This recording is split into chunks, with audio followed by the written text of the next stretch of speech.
오늘은 종려주일입니다. 종려주일의 뜻은 십자가에서 죽으시기 위해 예루살렘으로 입성하는 예수님을 사람들이 종려나무 잎사귀를 가지고 호산나, 호산나는 이제 우리를 구원하소서라는 의미입니다. 호산나라고 외치며 환영하는 백성들의 모습에 장면을 보고 붙인 이름입니다. 오늘부터 우리는 고난주간의 시작을 하게 됩니다. 그래서 종려주일을 시작으로 성금요일 그리고 부활주일에 이르기까지 우리가 일주일을 보내게 되는데요. 아무쪼록 이 고난주간을 여러분들이 하나님께 경건함으로 그의 죽으심을 묵상하며 보내셨으면 좋겠습니다. 저도 사실 종려주일에 이제 설교를 하면서 복음서가 아닌 본문으로 설교를 하는 것은 처음입니다. 오늘은 우리가 종려주일이지만 사복음서의 내용이 아니라 요나서 2장을 통해 하나님께서 그리스도를 통해 우리에게 주신 사랑을 직면해 보기를 주님의 이름으로 축복합니다.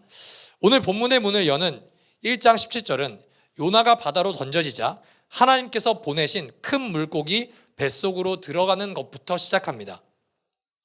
여러분은 모두 이 큰 물고기를 생각했을 때 하나의 동물을 떠올릴 겁니다. 뭘까요? 고래죠, 고래.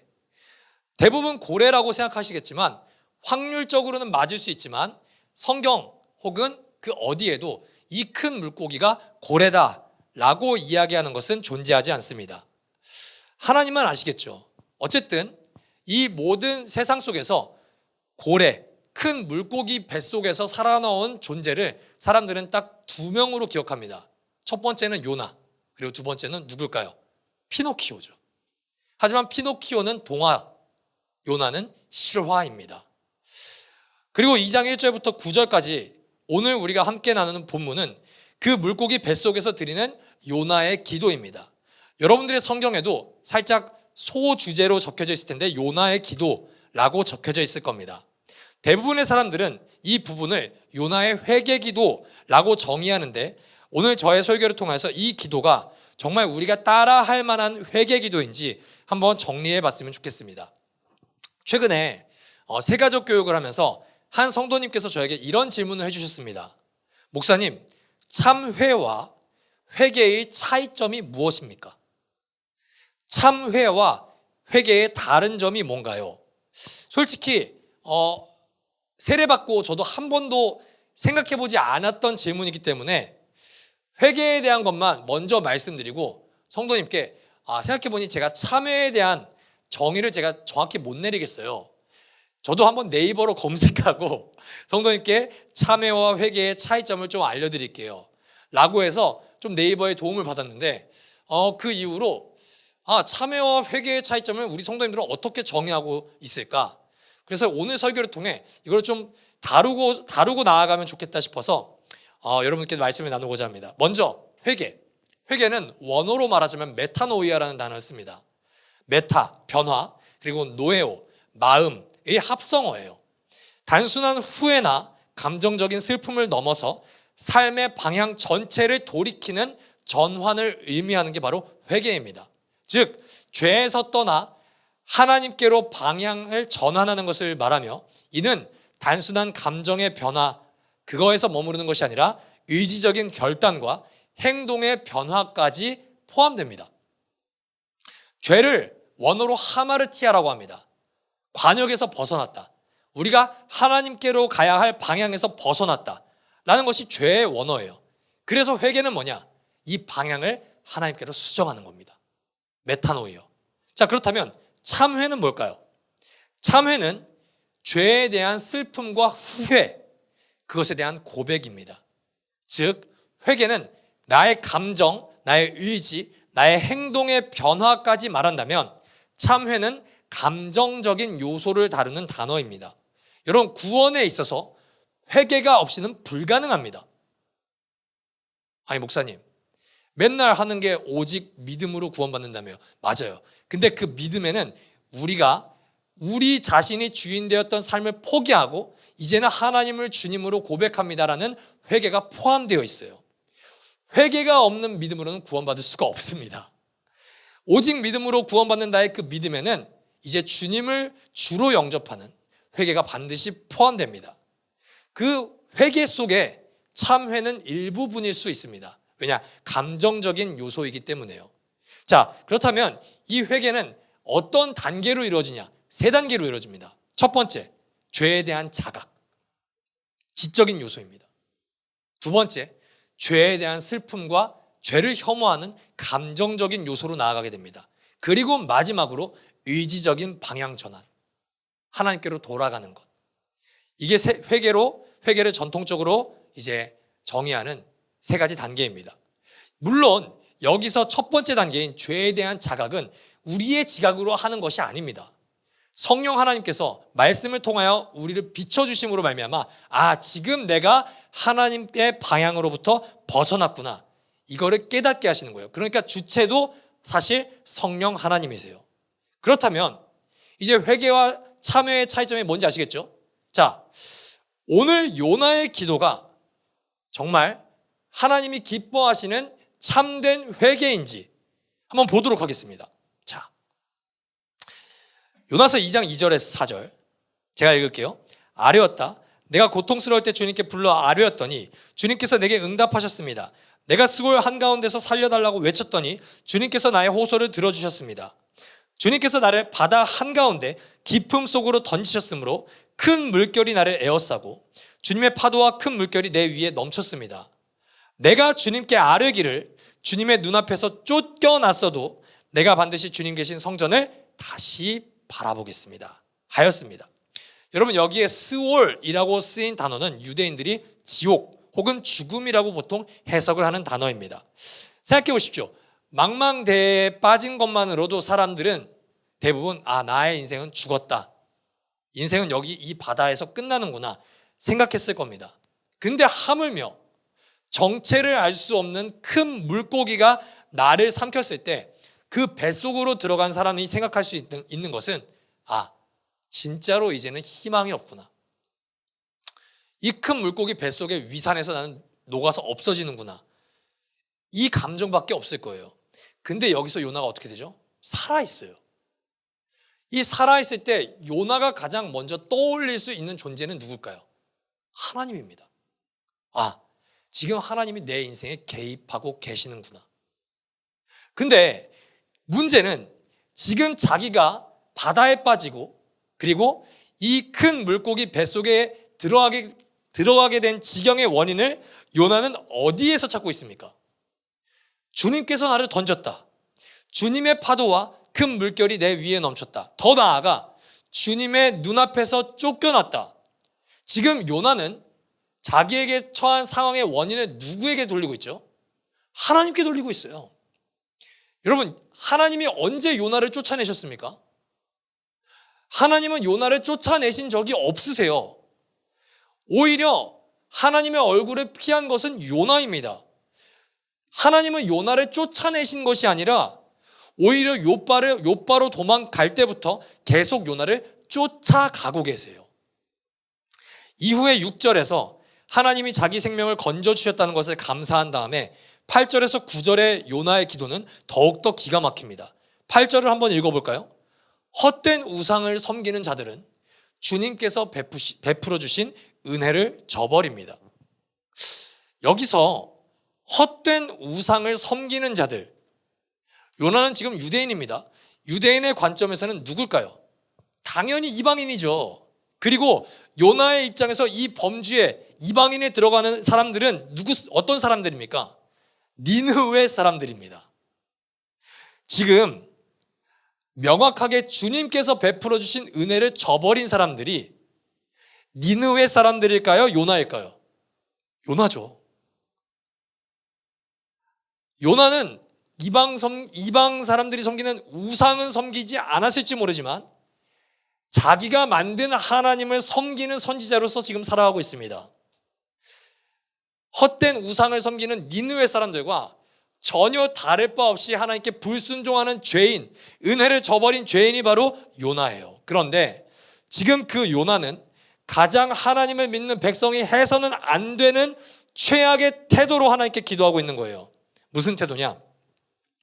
타인의 불의함과 타인의 행동을 정죄함으로 나의 의로움을 하나님께 내세우려고 하는 태도입니다. 요나는 자신이 은혜를 저버린 것은 전혀 자각하지 않고 있어요. 우리로 비유하자면 이겁니다. 하나님, 오늘 나는 교회를 다니지 않는 사람들과는 다르지요? 하나님, 오늘 나는 예배를 빠진 사람들과는 좀 다르죠? 그 사람들보다 나는 훨씬 더 구원받을 만하죠? 하나님, 나는 오늘 헌금을 안 한 사람들과는 좀 다르죠? 나는 그들보다 말씀을 안 읽고 기도를 안 하는 신자 같지도 않은 사람들보다 저는 더 하나님의 은혜를 붙잡고 있는 사람이지요? 라고 기도하는 게 요나의 태도입니다. 여러분, 은혜를 여러분들은 어떻게 정의하고 계십니까? 은혜는요, 가장 쉽게 정의하자면 이런 겁니다. 줄 의무가 없는 자가, 이게 첫 번째예요. 줄 의무가 없는 자가 받을 자격이 없는 자에게 거저 베푸는 호의, 이게 은혜예요. 뭘로 시작하죠? 줄 의무가 없는 자. 그리고 누구에게 줍니까? 받을 자격이 없는 자요. 줄 의무가 없는 존재가 받을 자격이 없는 존재에게 거저 베푸는 것이 성경이 말하는 은혜입니다. 그런데 요나처럼 만약에 하나님, 나는 받을 자격이 있잖아요. 나는 이방인이 아니잖아요. 나는 헛된 우상을 섬기는 사람이 아니잖아요. 저 사람은 받을 자격이 없지만 나는 하나님께 은혜를 받을 자격이 있습니다. 라고 말한다면 그 사람은 지금 하나님의 은혜에서 가장 멀어져 있는 사람입니다. 지금 요나서에서요, 하나님의 은혜에 가장 멀어져 있는 사람은 니느웨가 아니에요. 요나입니다. 어쩌면 그 요나가 우리와 같을 수도 있습니다. 나의 행위, 저 사람보다는 조금이라도 내가 의롭다고 생각하여 타인의 불의함을 지적함으로 말미암아 내가 하나님께 은혜를 받을 자격이 있다고 생각하는 것, 그 사람에게는 은혜가 주어지지 않습니다. 왜냐? 은혜는 받을 자격이 없는 사람이 누리는 것이기 때문입니다. 할렐루야. 그런데 더 압권적인 기도는 9절입니다. 9절 다 같이 한번 읽어보도록 하겠습니다. 시작.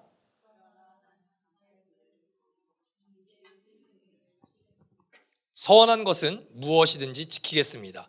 구원은 오직 주님에게서만 옵니다.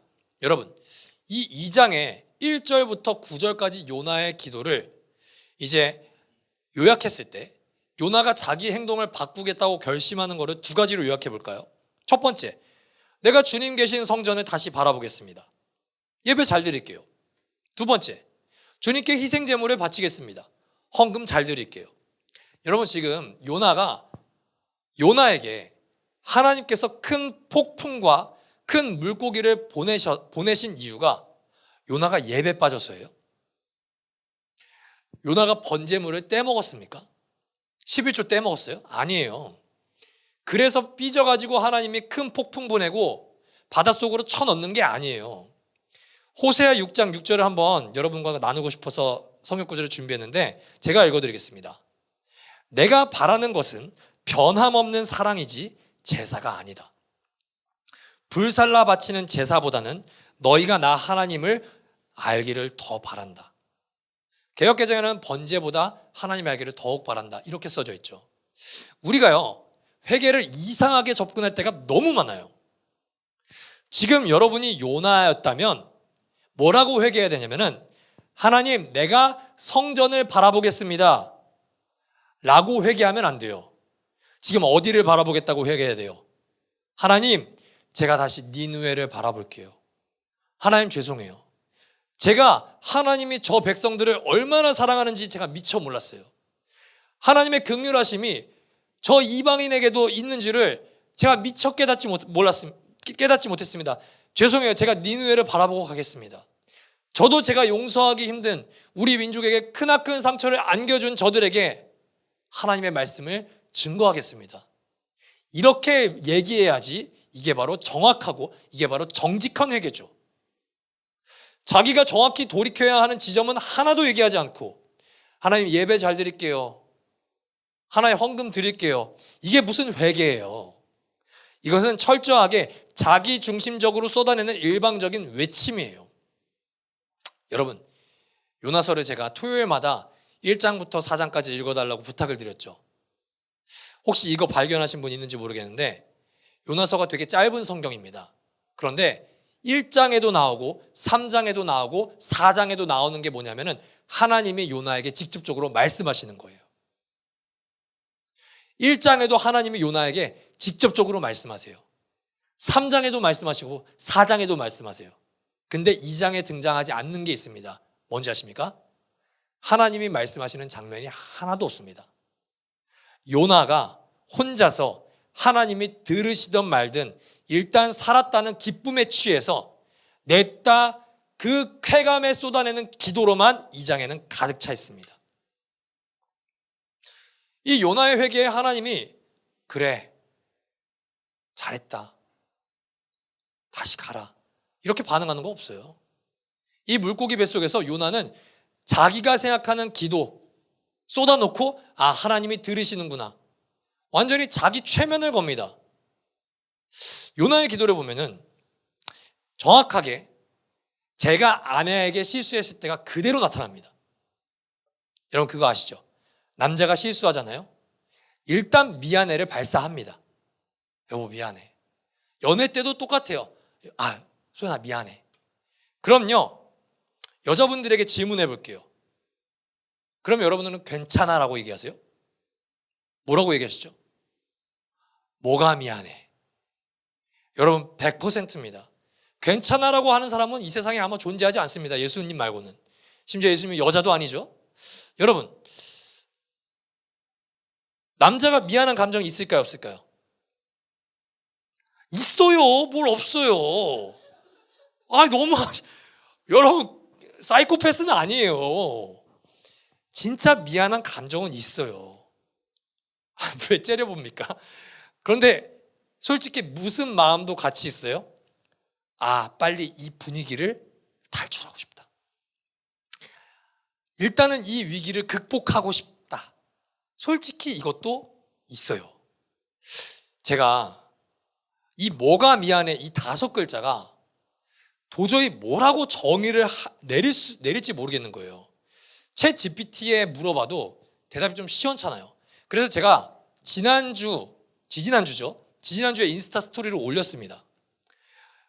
뭐가 미안해라는 의미를 아시는 여성분들은 저에게 답변을 보내주십시오. 수많은 답변 중에서 가장 제 머리를 번뜩이게 하는 DM이 하나가 왔어요. 제가 한번 이걸 띄워드리고 읽어드릴게요. 상황 모면을 위해서 미안해라고 하는 걸 인지하기 때문이라고 생각합니다. 무엇이 미안한지 알지 못한 채 미안하다는 말로 때운다면 이 건은 해결되지 않고 추후 같은 문제가 반복될 것을 본능적으로 감지하기 때문에 여자들은 뭐가 미안해라고 남자에게 이야기하는 겁니다. 여러분 공감하십니까? 저는 공감해요. 기가 막히죠. 여자들이 이걸 알아요. 피조물인 사람도 알아요. 그런데 하나님께서는 요나의 하나님 죄송해요 이 앵무새 같은 자기중심적인 기도를 들으시고 이 똑같은 문제가 다시 반복될 거라는 것을 본능적으로 감지를 못했을까요? 여자들은 본능적으로 아시죠? 하나님은 창조 이전부터 알고 계십니다. 요나서 3장과 4장이 쓰여지기 전부터 하나님은 감지가 아니라 이미 생생하게 누구보다도 잘 알고 계시죠. 그렇다면 우리가 하나님이라면 어떻게 해야 됩니까? 바로 말해야죠. 뭐가 미안해? 뭐가 죄송해? 아, 하나님 왜 그러세요? 예배 잘 드린다니까요. 헌금 잘한다니까요. 아니. 지금 너는 번지수를 잘못 찾고 있단다. 요나야, 지금 정신을 못 차리는구나. 너가 지금 정확히 오늘 밤까지 회개를 하지 않으면 너는 오늘 물고기 뱃속에서 죽을 거야. 너의 기도만 봐도 너가 다음에 어떤 행동을 보일지 나는 너의 싹수가 예측이 된단다. 너가 정확한 회개를 할 때까지 너는 물고기 뱃속에서 탈출하지 못해 라고 하는 게 합당한 반응이세요. 그게 합당한 용서입니다. 그리고 하나님, 제가 니느웨 쳐다도 보기 싫은 나에게 하나님 말씀을 증거할게요. 이 정답을, 이 회개를 외쳐야 되는 게 요나에 합당한 반응이죠. 그런데 이 2장은 어떻게 끝이 납니까? 2장 10절 다 같이 읽겠습니다. 시작. 주님께서 그 물고기에게 명하시니 물고기가 요나를 뭇에다가 뱉어냈다. 이게 요나서 2장의 결론입니다. 예전에 제 친구랑 이 요나서 2장을 큐티하는데 제 친구가 저한테 이러는 거예요. 영훈아, 물고기도 더러워서 토했다. 진짜 물고기도 지긋지긋하고 징글징글하고 추악하고 더러워서 오바이트로 요나를 토했다. 얘 말도 일리는 있습니다. 그러나 요나서 2장의 마무리는 미성숙하고 여전히 이기적인 사람의 믿음과 회개에도 받을 자격 없는 이에게 주실 의무가 없으신 하나님께서 전적으로 베푸시는 은혜와 구원을 정확하게 선언하는 장면입니다. 시간을 조금 이동해서요, 오늘 종려주일 예루살렘으로 예수님이 입성하는 현장을 우리가 한번 봤으면 좋겠습니다. 요한복음 12장 13절 종려나무 가지를 꺾어들고 그분을 맞으러 나가서 호산나 주님의 이름으로 오시는 이에게 복이 있기를, 이스라엘의 왕에게 복이 있기를 하고 외쳤다. 지금 사람들이 예수님을 환영하는 이유가 뭡니까? 세상을 구원할 메시아로서의 환영인가요? 아니요. 지금 이 이스라엘 백성들은 철저히 로마의 압제로부터 자신을 구원할 정치적인 왕을 기대한 거예요. 여기서 예수님은 이 자신의 사람을 환영하는 이 사람들, 그리고 제자들이 자신의 십자가에 결국 못 박을 것을 방치하는 제자들을 예수님은 몰랐을까요? 알았을까요? 알고 계십니다. 종려주일에서 시간을 5일만 조금 더 빨리 감기로 당겨볼까요? 금요일이 됐을 때 예수님은 십자가에서 못 박히십니다. 예수님이 십자가에서 못 박히실 때 부활 이후, 승천 이후에 신약 성경에 기록된 그리스도인들, 그리고 2000년이 지나 예수님을 믿고 따르는 수많은 그리스도인들이, 저와 여러분들이 어설프게 회개하고 다시금 또 넘어질 거란 걸 예수님은 알았을까요? 몰랐을까요? 아시죠. 누구보다 정확하게 아시죠. 그렇다면 예수님은 십자가 위에 매달리자마자 뭐라고 말씀하셔야 될까요? 뭐가 미안해? 뭘 회개할 거야? 다시 회개해. 너가 정확한 회개를 할 때까지 너네는 이 예배당 문 밖으로 오늘 못 나가. 너네는 정확한 회개를 하지 않으면 내가 반드시 지옥에 보낼 거야. 첫 번째로 선언해야죠. 이게 정확한 반응이죠. 이게 합당한 반응이죠. 그런데 예수님께서 십자가 위에서 가장 첫 번째로 하신 말씀이 우리가 뭔지 한번 보겠습니다. 누가복음 23장 24절입니다. 그때 예수께서 말씀하셨다. 아버지, 저 사람들을 용서하여 주십시오. 저 사람들은 자기네가 무슨 일을 하는지를 알지 못합니다. 그들은 제비를 뽑아서 예수의 옷을 나누어 가졌다. 반주해 주시겠습니까? 여러분, 제가요 교회 다니면서 여러분도 아마 대표기도라는 기도를 좀 많이 들어보셨을 겁니다. 근데 제가 제일 듣기 싫었던 어른들의 대표기도가 뭔지 아세요? 이겁니다. 하나님, 우리가 알고 지은 죄, 모르고 지은 죄, 깜빡하고 지은 죄 모두 용서해 주시기 바랍니다. 그 기도를 들을 때마다, 예를 들어 나이 많은 여자 권사님이 그 기도를 할 때 제가 회중석에서 앉아서 속으로 뭐라고 한지 아세요? 아이고 아줌마, 구라도 정도 꽂히십시오.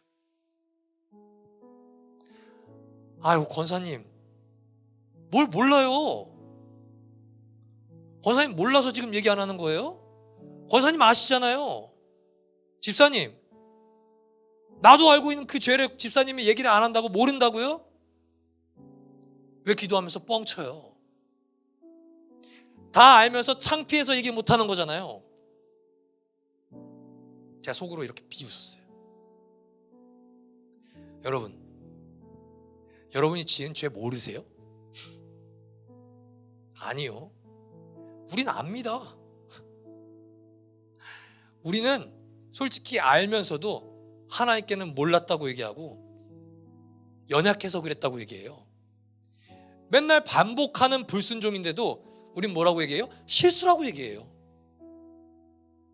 그런데 예수님은 뭐라고 선언하세요? 하나님, 영훈이는 모릅니다. 하나님, 성민은 모릅니다. 용서해 주세요. 스올의 뱃속에는 내가 들어갈 테니까 하나님, 영훈이를 당장 뱉으십시오. 제가 거기 들어가서 영훈이가 알고 지은 죄, 몰랐다고 뻥치면서 지은 죄, 연약해서 반복해서 계속 짓는 죄, 그 죄값 내가 다 받겠습니다. 그러니까 영훈이 뱉으세요. 모르는 걸로 해주세요. 하나님의 말씀에 대해서 우리가 불성실한 회개와 허접한 믿음과 허접한 기도로 대응할 때 하나님은 어떻게 대응하시죠? 변함없으신 사랑과 변함없는 은혜로 대응하십니다. 사랑하는 라이트하우스 일상 가족 여러분, 우리가 빈틈이 없이 완벽한 그리스도인이기 때문에 하나님은 우리를 구원하신 적이 한 번도 없으십니다. 여러분들이 회개할 것 하나도 없이, 빈틈 없이 너무 거룩해서 하나님은 여러분을 구원하신 적이 없으세요. 하나님이 우리를 구원하시기로 작정한 이유는 빈틈이 없는 하나님의 완벽한 사랑 때문입니다. 그래서 오늘도 우리는 물고기 뱃속의 죽음을 탈출한 삶을 기쁘게 누릴 수 있습니다. 사랑하는 라이트하우스 일상 가족 여러분, 오늘도 우리를 끊임없이 제 죄지인지 몰라요. 제 죄 없어요. 죄값 내가 다 받았잖아요. 끊임없이 변호하시는 그리스도 앞으로 나아오십시오. 그리스도 앞으로 나아오면서 불성실하게 회개 기도하십시오. 주님, 제가 연약했어요. 죄송해요. 죄에 대한 목록을 하나도 입으로 이야기하지 못해서 하나님 예수 그리스도의 보혈로 다 덮어주세요. 미사여구를 동원해서라도 하나님 앞으로 나아오십시오. 불성실한 우리의 회개, 불성실한 우리의 기도, 불성실한 우리의 행동, 그 모든 것을 하나님의 은혜가 덮습니다. 그 완전하신 하나님의 사랑을 직면하는 우리 모두가 되기를 주님의 이름으로 축복합니다.